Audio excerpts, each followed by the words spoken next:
Bonjour à tous et bon sabbat. Alors que nous sommes réunis aujourd'hui et que j'examine le coronavirus et son impact sur chacun d'entre nous, je me souviens des paroles de Winston Churchill lorsqu'il a dit: ce n'est pas la fin, ce n'est pas même le début de la fin, mais peut-être que c'est la fin du début. La fin du début d'une nouvelle réalité, je peux ajouter. La réalité est que nous sommes peut-être confrontés à la plus grande calamité économique depuis la Grande Dépression, il y a près de 100 ans.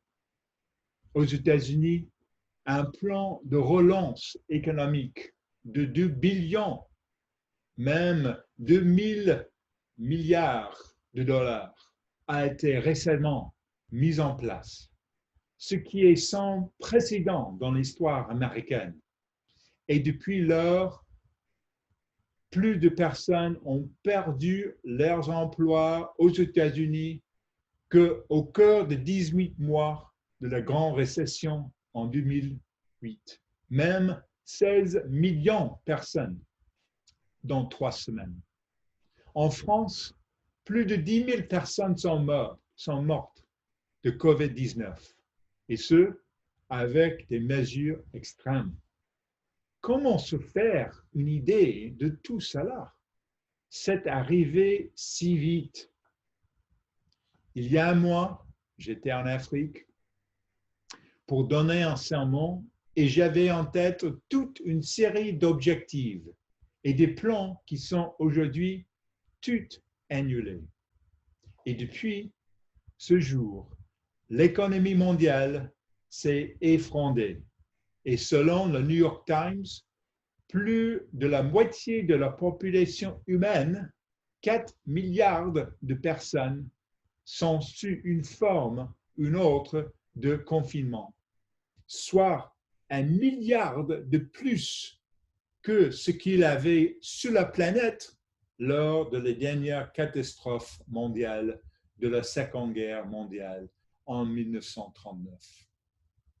Mardi, une téléconférence entre les ministres des Finances de la zone euro a duré 7 heures et s'est poursuivie jusqu'à mercredi.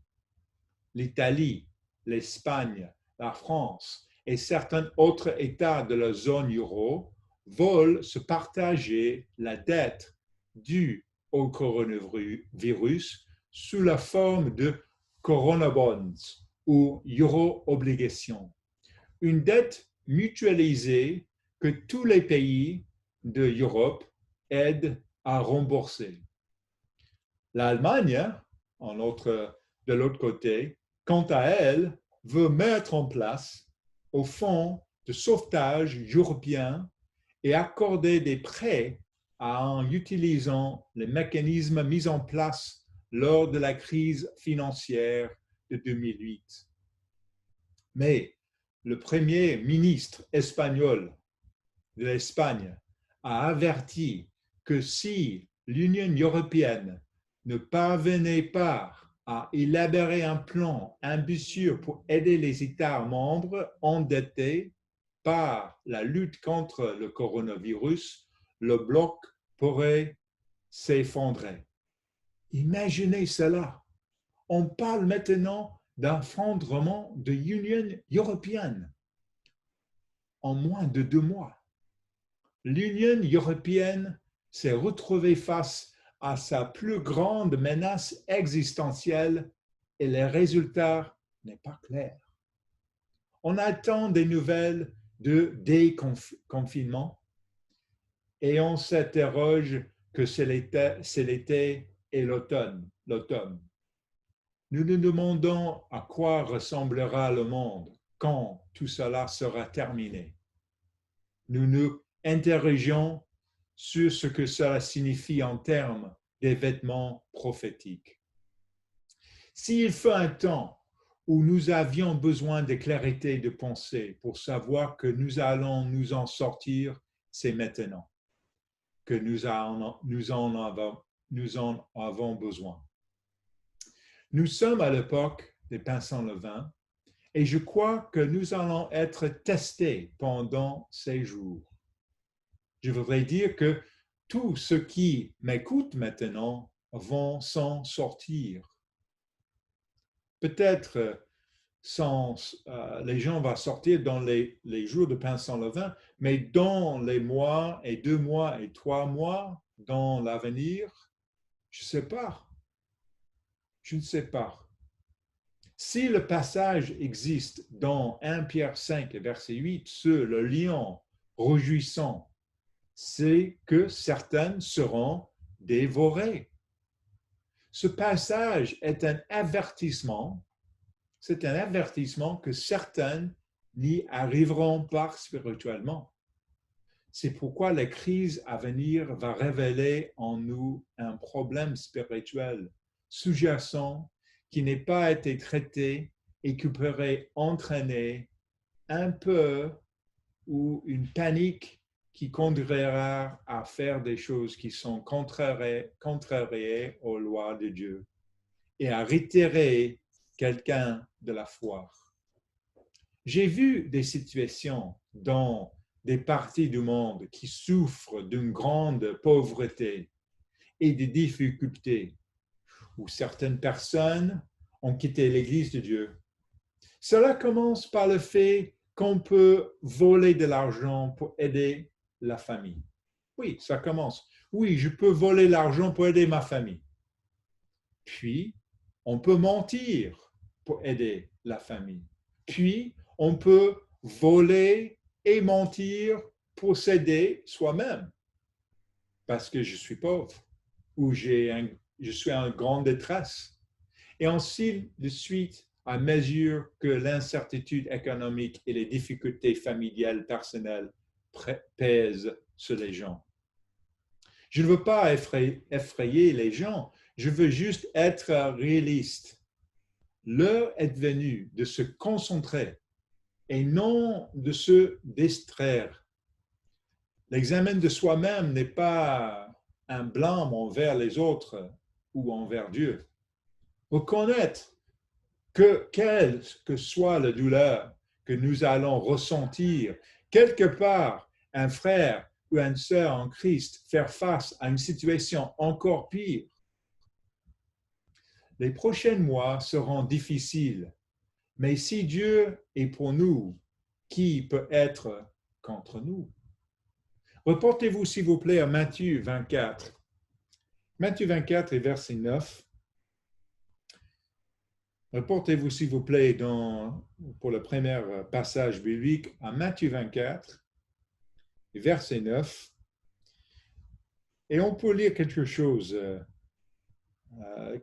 ici très important. Alors, on vous livrera au tourment et l'on vous fera mourir, et vous serez haïs de toutes les nations à cause de mon nom. On associe généralement le 5e sceau du livre de l'Apocalypse qui vient auprès de le 4e cavalier de l'Apocalypse, le cheval verdâtre, à la grande tribulation. Nous voyons ici au verset 9 et encore au verset 21 et 22. Regardez, verset 21, Matthieu 24 et verset 21. Car alors la détresse sera si grande qu'il n'y en a point eu de pareil depuis le commencement du monde jusqu'au présent et qu'il n'y en aurait jamais. Le mot tourment au verset 9, ou certaines versions disent tribulation, n'est pas un mot tourment ou tribulation, qui n'est pas un mot que nous utilisons souvent aujourd'hui. Mais la traduction française, Louis Sagan, utilise au verset 21 le terme détresse. Elle l'appelle la grande détresse dans le livre de l'Apocalypse.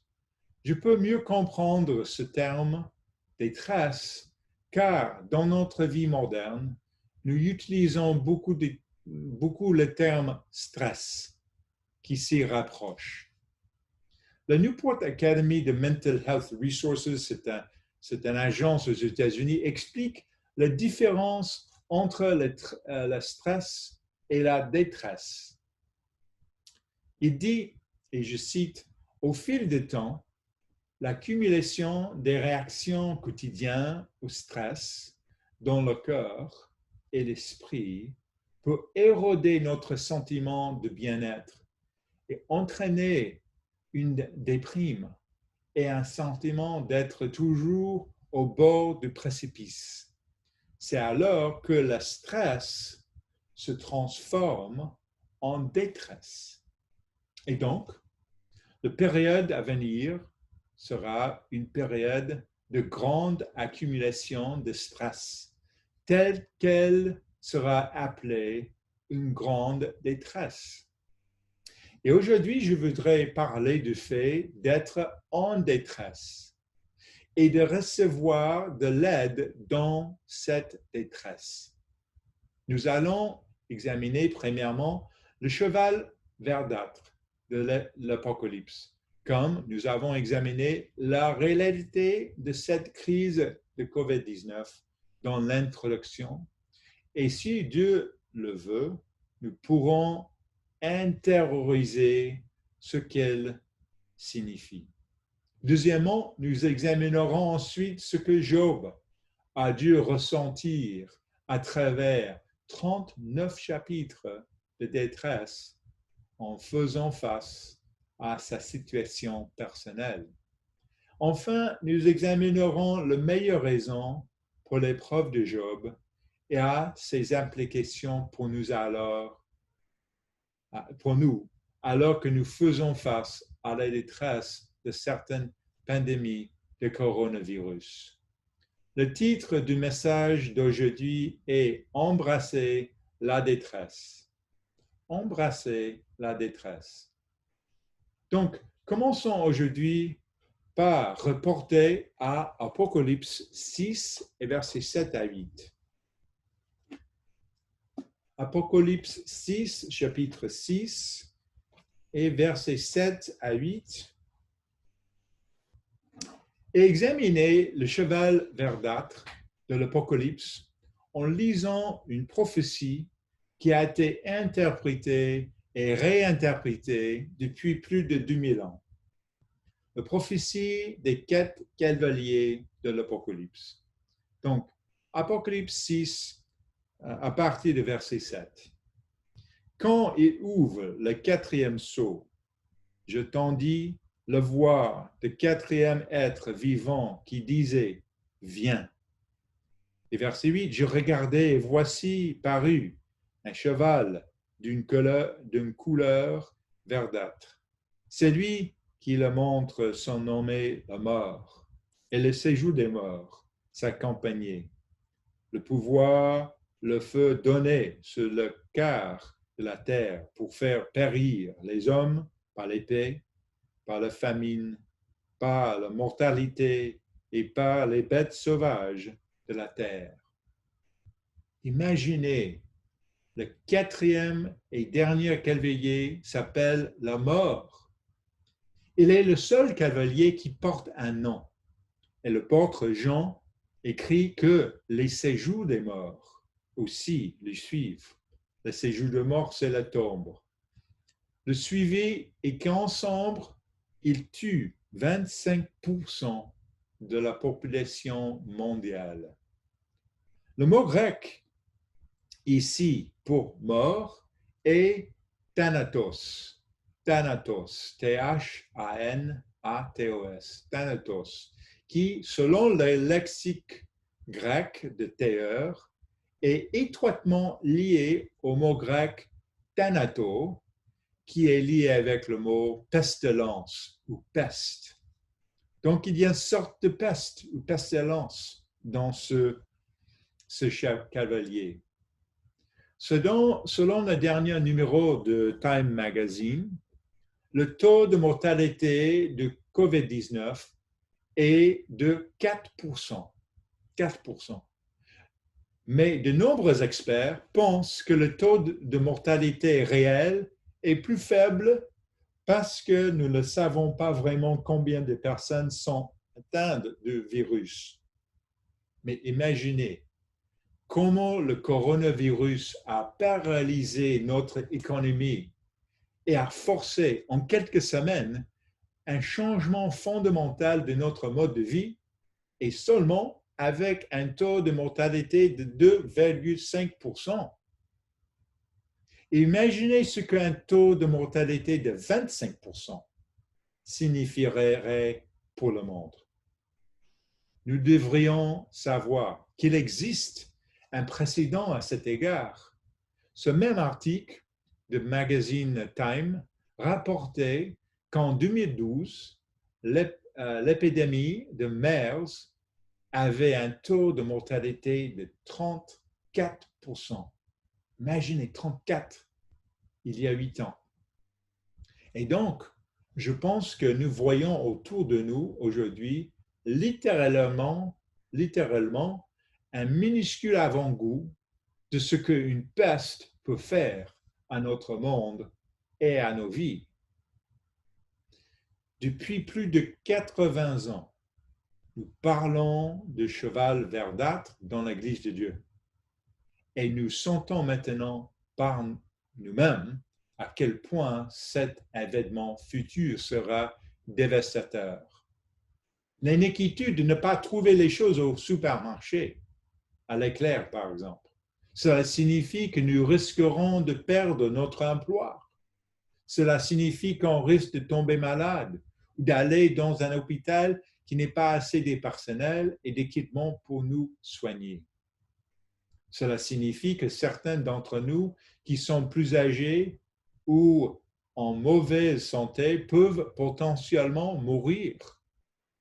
Cela pourrait signifier qu'un membre de la famille soit amené à l'hôpital dans un état critique, que personne ne soit pas autorisé à l'accompagner en raison de quarantaine COVID-19. Ça, c'est stressant. C'est une grande détresse qui nous ressentons et nous parlons d'un taux de mortalité de 2,5% et non 25%.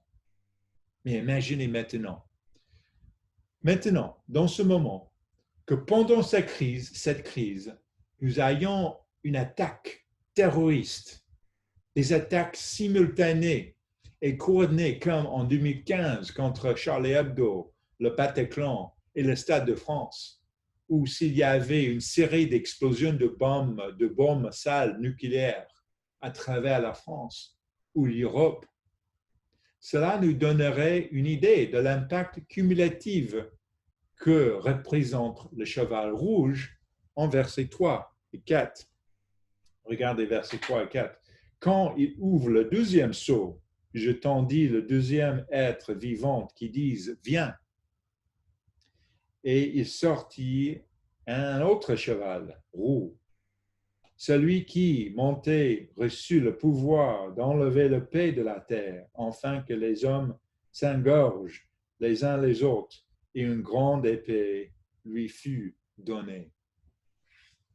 Et puis, alors que nous sommes victimes d'une attaque terroriste, le trafic commercial mondial est interrompu de telle sorte que nos supermarchés ne sont pas réapprovisionnés. C'est le cheval noir au verset 5 à 6. Regardez au verset 5 à 6. Quand il ouvrit le troisième sceau, je tendis le troisième être vivant qui disait, viens. Je regardai, et voici parut un cheval noir. Celui qui montait tenait une balance dans sa main. Verset 6. Et je tendis au milieu des 4 êtres vivants une voix qui disait, une mesure de blé pour un denier, et 3 mesures d'orge pour un denier, mais ne fait point de mal à l'huile et au vin.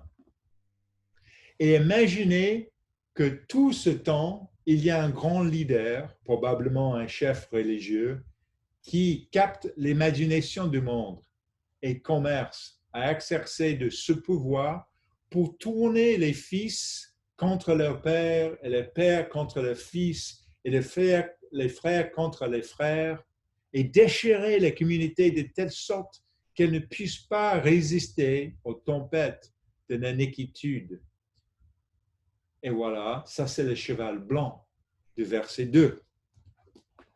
Il dit, je regardais et voici parut un cheval blanc. Celui qui montait avait un arc. Une couronne lui fut donnée. Il partit en vainqueur et pour vaincre. Et dans tous ces chaos vient la persécution, le martyre pour les saints au verset 9. Regardez verset 9.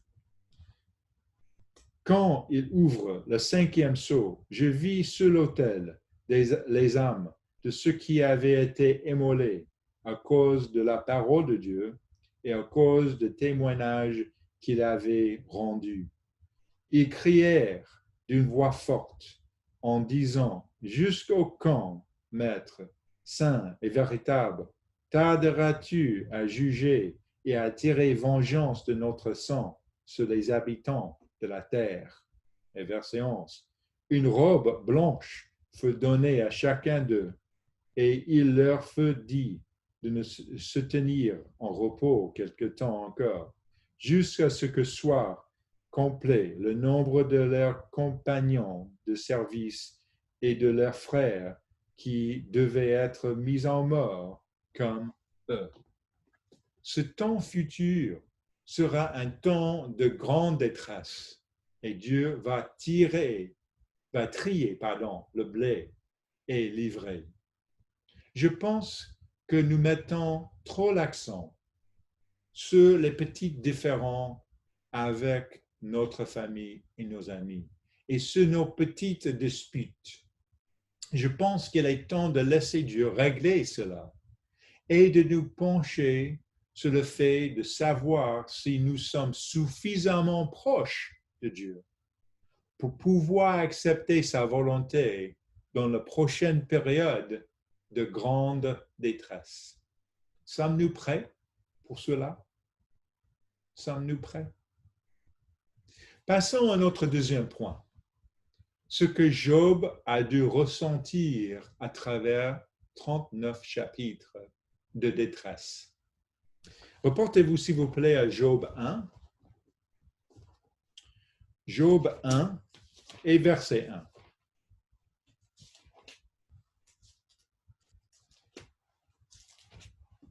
Et nous lisons l'introduction de Job ici, à Job 1 et verset 1. Il dit, il y avait dans le pays d'Out un homme qui s'appelait Job. Et cet homme était intègre et droit. Il craignait Dieu et se détournait du mal. Le livre de Job compte 42 chapitres.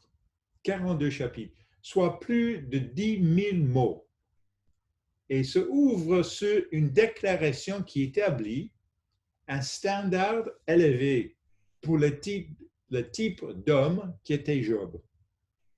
Je me demande combien d'entre nous pourraient dire que nous sommes à ce niveau.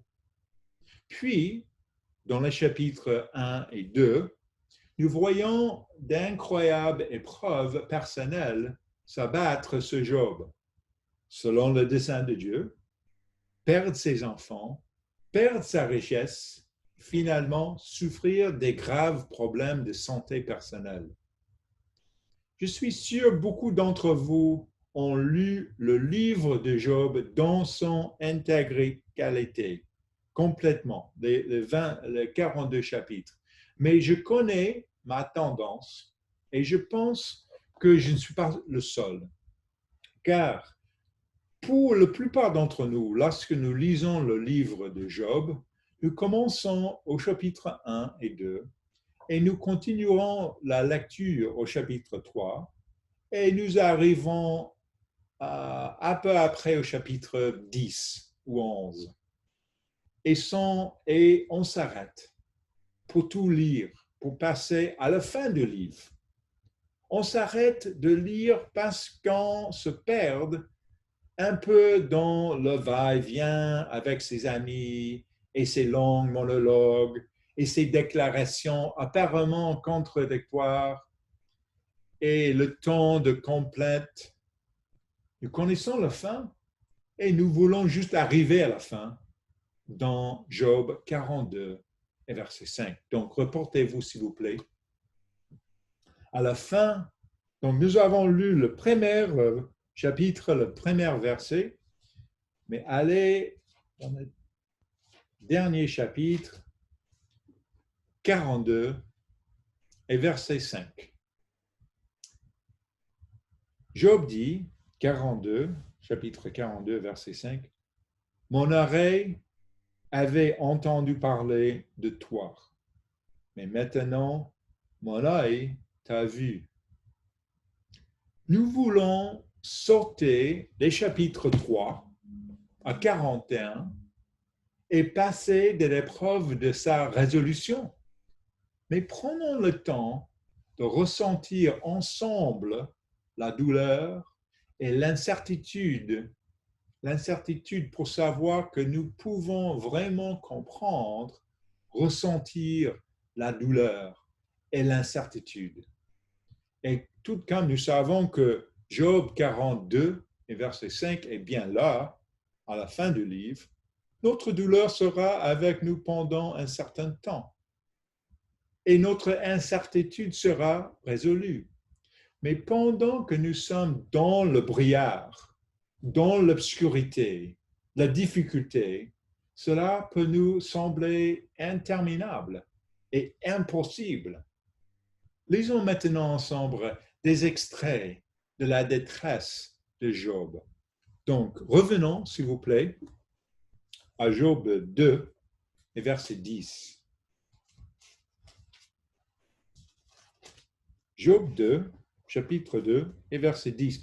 Et maintenant, on va juste lire quelques passages pour comprendre le brouillard, l'incertitude, la douleur, la difficulté qui arrive dans une détresse. Job 2, verset 10. Mais Job lui répondit, « Tu parles comme une femme insensée. Quoi? Nous recevons de Dieu le bien et nous ne recevrions pas aussi le mal? » Et tout cela, Job ne pêche point par ses lèvres. Job a compris que l'adversité faisait partie du développement du caractère personnel et du plan de Dieu. Et verset Job, maintenant, verset 16. 3, verset 16. « Où je n'existerai pas, je serai comme un avorton caché, comme des enfants qui n'ont pas vu la lumière. » Job aurait souhaité ne jamais être né. Il est rempli de chagrin et de douleur. C'est ce qu'il a ressenti et c'est ce que nous ressentons parfois. Remarquez verset 25. « Ce que je crains, c'est ce qui m'arrive. Ce que je redoute, c'est ce qui m'atteint. » Sommes-nous prêts à affronter nos pires craintes pour comprendre que Dieu est plus grand que la pire chose que nous pouvons craindre? Allez au chapitre 5 maintenant, et verset 17. Chapitre 5, Job 5, verset 17. « Heureux l'homme que Dieu châtie. Ne méprise pas la correction de Tout-Puissant. » Verset 18. « Il fait le plaie et il le bande. Il blesse et sa main guérit. » Croyons-nous que toute épreuve qui pourrait nous arriver dans le mois à venir pourrait faire partie d'un processus que Dieu utilisait pour nous rapprocher de l'endroit où nous devons être dans notre relation avec lui? Chapitre 7 maintenant, Job 7 et versets 1 à 4. « La sorte de l'homme sur la terre est celui d'un soldat. et ses jours sont ceux d'un mercenaire. Comme l'esclave soupire après l'ombre, comme l'ouvrier attend son salaire. Ainsi, j'ai pour partage des mois de douleur. J'ai pour mon lot des nuits de souffrance. Je me couche et je dis, quand me lèverai-je? Quand finira la nuit? Et je suis rassasié d'agitation jusqu'au point de jour. Jusqu'au point de jour. Combien d'entre nous on passe ou passeront des nuits blanches? Combien ont entendu l'expression « la vie est dure et puis en morte » ? Job l'a ressenti, il a vécu. Et pourtant, il dit dans Job 13 et verset 15, reportez-vous à Job 13 et verset 15, voici quand même, Job 13 et verset 15, il me tuerait, je ne cesserai d'espérer en lui, mais devant lui, je défendrai ma conduite. Imaginez d'avoir cette attitude. Et alors, dans le chapitre 16, et maintenant, versets 7 à 8, il dit, « Maintenant, alas, il m'a épuisé, tu as ravagé toute ma maison. » Verset 8, « Tu m'as saisi pour témoigner contre moi. Ma maigreur se lève et m'accuse en face. » Nous pourrions continuer à lire plusieurs passages et nous verrions un homme se débattre avec la vérité qu'il connaît concernant l'amour de Dieu et sa croyance en la grandeur de la puissance de Dieu, mais aussi de la réalité de ce qu'il voit devant lui avec sa santé personnelle, avec le fait que ses enfants sont tués même. Et à travers ces 39 chapitres, il a appris la leçon que Dieu voulait qu'il apprenne. Cette leçon que Job n'avait pas encore vraiment compris, qui était Dieu. Je pense que c'est la grande marche personnelle de la foi. Nous avons peut-être lu les paroles de la Bible, nous avons peut-être entendu les sermons, mais quand la grande détresse viendra, nous aurons vu Dieu de la manière dont Job a vu Dieu. Où devrons-nous apprendre cette leçon? Passons à notre dernier point. Examinons la grande résolution de l'épreuve de Job et ses implications pour nous. Retournez maintenant à Job 42 et verset 5. Job 42 et versets 5 à 6. Il dit, mon oreille avait entendu parler de toi, et maintenant mon œil t'a vu.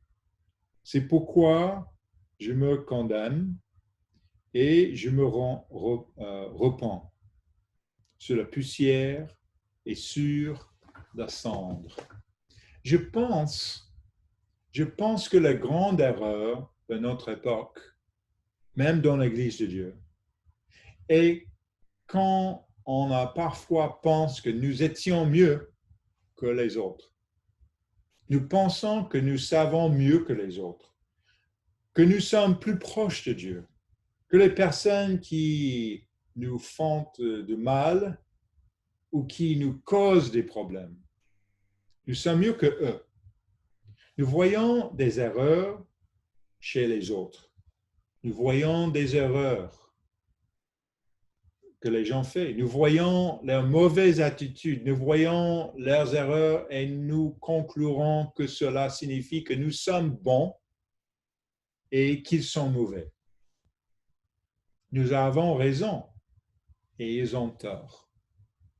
Il est peu probable que nous soyons tout aussi mauvais, mais dans d'autres domaines, et nous ne pouvons pas les voir parce que nous mettons l'accent sur les fautes des autres. Nous aurons peut-être raison pour les erreurs que nous voyons chez les autres, mais nos erreurs peuvent être beaucoup plus graves. Reportez-vous à Matthieu 7, verset 5, Matthieu 7 et verset 1 à 5. Matthieu 7.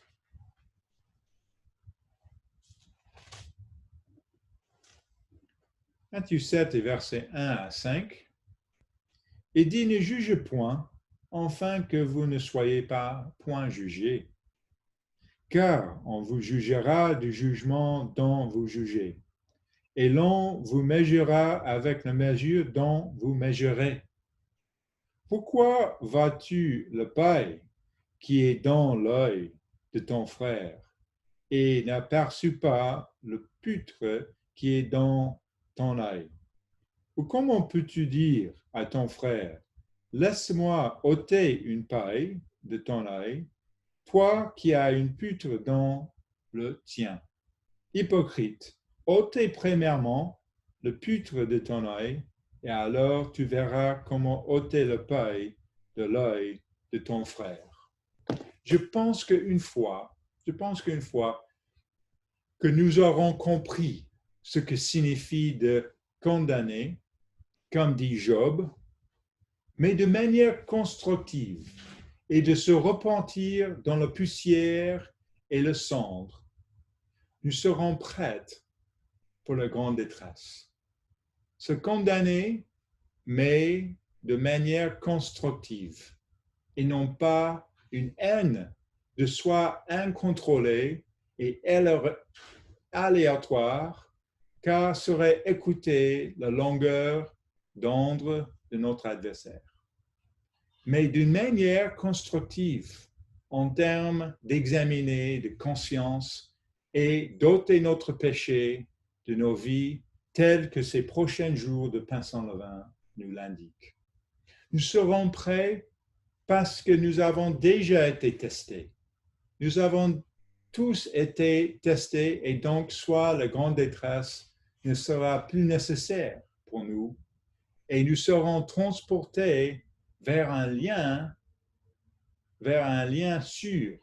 Soit la grande détresse ne soit affectera pas de la même manière. Je ne dis pas que je suis parvenu, je dis simplement que c'est la norme que je vois dans la Bible et que Dieu veut nous donner la chance de comprendre cela individuellement. Mais dans sa grande détresse et dans la difficulté, il y a quelque chose que Dieu dit dans Romains 8 et verset 31 et à la fin de ce chapitre 8. Donc, reportez-vous, s'il vous plaît, à Romains 8 et verset 31. Romains 8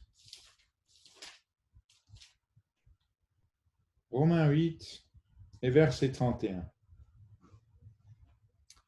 Il dit ici, dans Romains 8 et verset 31, « Que dirons-nous donc à l'égard de ces choses? Si Dieu est pour nous, qui sera contre nous? » Pourquoi Dieu sera-t-il pour nous? Pourquoi il dit ça?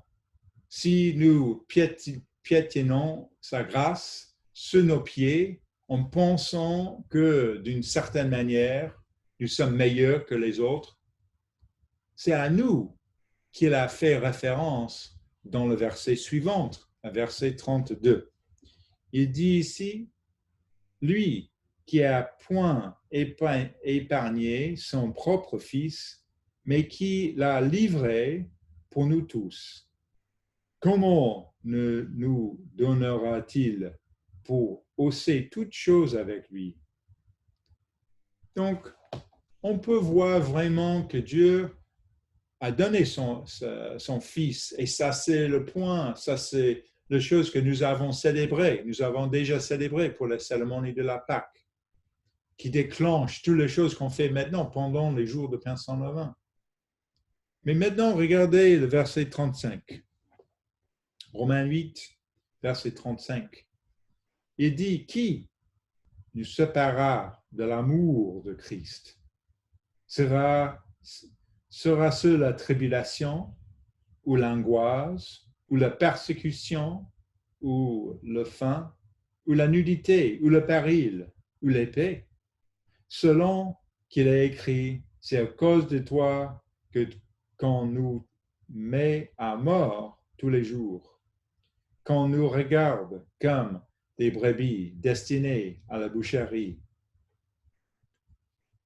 On dirait que nous sommes destinés à connaître toutes ces difficultés pour comprendre que nous ne serons jamais seuls, que Dieu sera avec nous et ce que cela signifie vraiment. Notre identité chrétienne même est forgée par ces expériences. Pourtant, Dieu ne nous laisse pas là uniquement pour souffrir. L'apôtre Paul conclut sa pensée par les versets 37 et 39. Par les pensées de 37 et 39. Il dit, mais dans toutes ces choses, nous sommes plus que les vainqueurs par celui qui nous a aimés. Car j'ai l'assurance que ni la mort, ni la vie, ni les anges, ni les dominations, ni les choses présentes, ni les choses à venir, ni la puissance, ni la hauteur, ni la profondeur, ni aucune autre créature ne pourra nous séparer de l'amour de Dieu manifesté en Jésus-Christ, notre Seigneur. Nous avons un Dieu aimant qui sait de quoi nous sommes faits et souvent nous ne savons pas ce que nous pouvons supporter jusqu'à ce que Dieu nous amène à ce point. Serons-nous prêts pour le 4e cavalier de l'Apocalypse? La réponse, je crois, consiste à accepter la détresse de ce temps en regardant la réalité de 2020 dans les yeux et en sachant que Dieu est plus grand que tout ce qui nous arrivera. Mais cela ne veut pas dire que nous ne serons pas comme Job et que nous ne vivrons pas dans les moments difficiles. Mes frères et sœurs en Christ, faites face à ce virus en conduisant sage vos affaires dans l'humilité, en sortant et surtout par la puissance et l'Esprit de Dieu. Utilisons sagement ce temps pendant les jours de pain sans levain en rachetant le temps pour sortir de nos anciennes façons de penser. C'est dans ces moments comme celui-ci que se forge notre identité chrétienne et notre caractère. Merci bien.